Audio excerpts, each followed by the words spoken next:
Hi, this is a bit of a different video. I sometimes replace batteries for Game Boy games and such, just as a little side thing. I did for this Pokemon Silver copy here. For whatever reason, the person that replaced the battery before put glue on top of the solder joints, and when I got rid of that solder, it stunk like hell, so don't do that. But the more interesting one is this one, because I was asked if I can also repair games like this. I've rarely done it, and let me show you the insides after I repaired it. Now, this is what it currently looks like. As you can see, the battery is there. There's a weird little, resistor there, and you might be able to see that there's a weird solder joint right around there. When you go to the back side, you can see a little bit better what I did. You can see that there's kind of like a cable going through that hole. That via there. Essentially, the state it was in before, I'm gonna put up a picture, is somebody hooked up this resistor to the battery directly, and because they lost the little one, I guess, or because it was corroded to hell and back, because this board had a lot of corrosion on it. So what I did is, I first desoldered the battery, I removed the resistor and the cable that was attached to it, everything. It looked quite ugly. And then I essentially tested every pin of this chip here to see if it connects somewhere.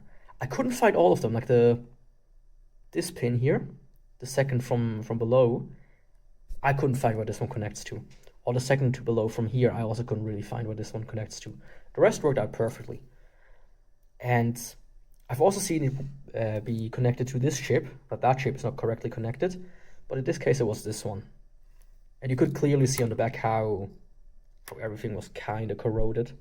So what I did, because this wire here was completely corroded on the other side and it wouldn't connect anymore. Let's see if you can't even see it anymore.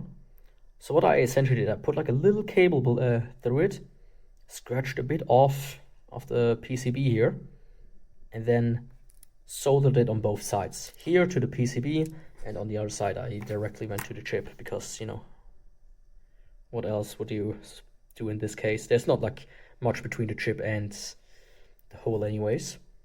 And after I did that, I also replaced the battery. I used the same resistor. It was still working, but it was just connected to the battery directly, and it looked really ugly. So I just did it like this. And now it works. Now it works. All the sprites are no longer like garbled up like they were before. I don't know if I said that in the beginning. But yeah, if you have a Pokemon game, especially this Pokemon game, where the sprites, like the player and Pokemon sprites, are garbled up, open it up, try to see if all of these connections are correct, or maybe this one here, the RAM chip. I think at least this should be the RAM chip, I don't know. Then you might be able to repair it. But so what I needed is a multimeter, a soldering iron, these small cables, and a resistor, but that one was already included in this repair. And now it works, which is great. But overall, I'm not sure how long this one will last, because you might be able to see here in this hole how there's like corrosion. And this one is under this chip here.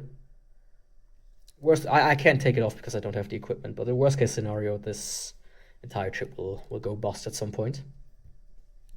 But yeah, just a little video about how I repaired this Pokemon Yellow game.